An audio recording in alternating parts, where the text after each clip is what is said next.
সে বলবে একটা মানত করেছিলাম, হুজুর এই কাজ যদি আপনার দ্বারাতে এই কাজটা হয়ে যায়, আমি একটি চাদর দেব, আমি শিরনি দেব। কেউ হয়তো শিরনি মানত করেছেন, কেউ হয়তো চাদর মানত করেছেন, কেউ হয়তো ফাতিহা দিব মনে করেছিলেন। তার উদ্দেশ্য হলো এটাই যে নিশ্চয়ই কোনো ব্যক্তি এই আল্লাহর ওলি যিনি আছেন তিনার কাছে কোনো জিনিসের আবেদন করে কেউ করেছিলেন। সুন্নি সহিহুল আকীদার মুসলমান যারা, তারা প্রত্যেকটা জিনিস একটু ওসিলা দিয়েই নেওয়ার চেষ্টা করে।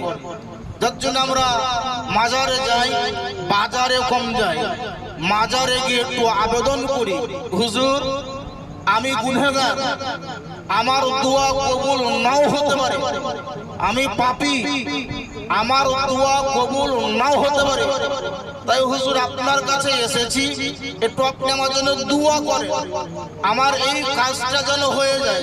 আচ্ছা বলেন, অনেকেই মাজার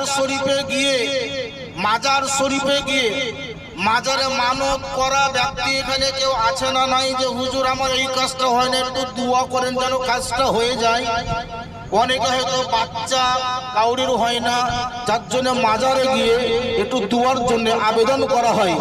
আজ বর্তমান পিরিয়ডে বাতিল ফিরকা যারা, তারা এই সমস্ত সুন্নি সহিহুল আকীদার মুসলমানদেরকে ঈমানকে লুণ্ঠন করার জন্য সহজে একটি কথা বলে দেয় যে মাজারে যাওয়া শিরক, মাজারে যাওয়া বেদাত।